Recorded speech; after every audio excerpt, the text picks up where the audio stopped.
Good evening, psychic reader Devika ঘোষে আমি আপনাদের প্রত্যেককে স্বাগত জানাচ্ছি। আমি দেবিকা ঘোষ। চলুন ঝটপট করে দেখে নিই। ও মাই গড, আপনার পার্সনের ফিলিংস কি? Late night current thoughts at present right now, no contact on off সিচুয়েশনে। আমার যে বন্ধুরা এই ও মাই গড কি ভাবছে, কি ও মাই গড কি চলছে। আরে ইয়ার, তোমার তো পার্টনারের অনেক অনেক অভিযোগ তোমার প্রতি, অনেক অভিযোগ।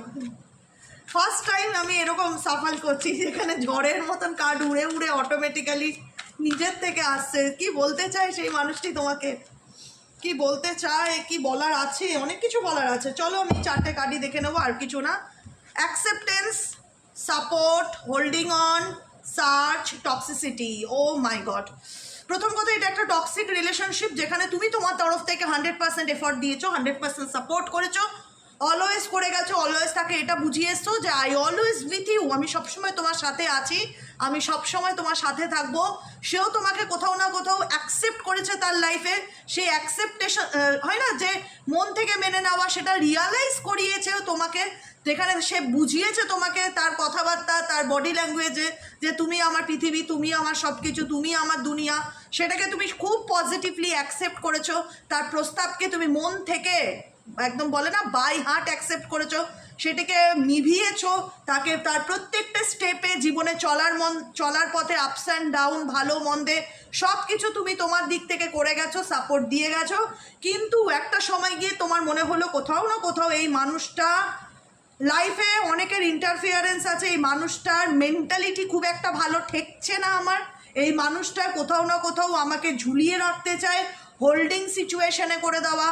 যে মানুষটা একটা সময় বলেছিল যে আমি তোমার হাত কোনোদিনও ছাড়বো না, সেই মানুষটা কোথাও না কোথাও নিজেই তোমাকে বলছে হোল্ড করো, দেখছি ফ্যামিলি মানছে না, আমার এই প্রবলেম, আমার সেই প্রবলেম, কোনো না কোনো এক্সকিউজে সে তোমাকে ঝুলিয়ে রাখছে, হোল্ড অন করছে।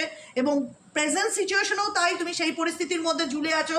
এই ব্যক্তি কোথাও না কোথাও চুপচাপ আছে কিন্তু মাইন্ড গেম খেলছে, কার্ড বলছে, ঠিক আছে, trying to connect you through source, কোনো না কোনোভাবে তোমার ব্যাপারে জানার চেষ্টা করছে, তোমার জীবনে কি চলছে সেটার প্রতি এই ব্যক্তির ইন্টারেস্ট কিন্তু প্রবল দেখতে পাচ্ছি, ঠিক আছে, যে অ্যাকচুয়ালি তুমি কি করছো, তোমার লাইফে কি চলছে, তোমার মনে যতটা পজিটিভিটি, এই ব্যক্তির মনে তোমাকে নিয়ে কিন্তু অনেক অনেক রকম টক্সিক এনার্জি আমি দেখতে পাচ্ছি, যেটা সাডেনলি তার মধ্যে তুমি অবজার্ভ করেছো। তোমার মনে হবে এই ব্যক্তি তো এরকম ছিল না, এই ব্যক্তি তো নিজে বলেছিল আমাকে ভালোবাসে, নিজে আমাকে অ্যাকসেপ্ট করেছিল, কিন্তু সিচুয়েশন তারপর বদলে যায়, যেখানে গিয়ে দেখা যায় এই ব্যক্তি তোমাকে কোনো না কোনো রিজনে ঝুলিয়ে রাখে, না পুরোপুরি লেট গো করে, না পুরোপুরি অ্যাকসেপ্ট করে, ঠিক আছে।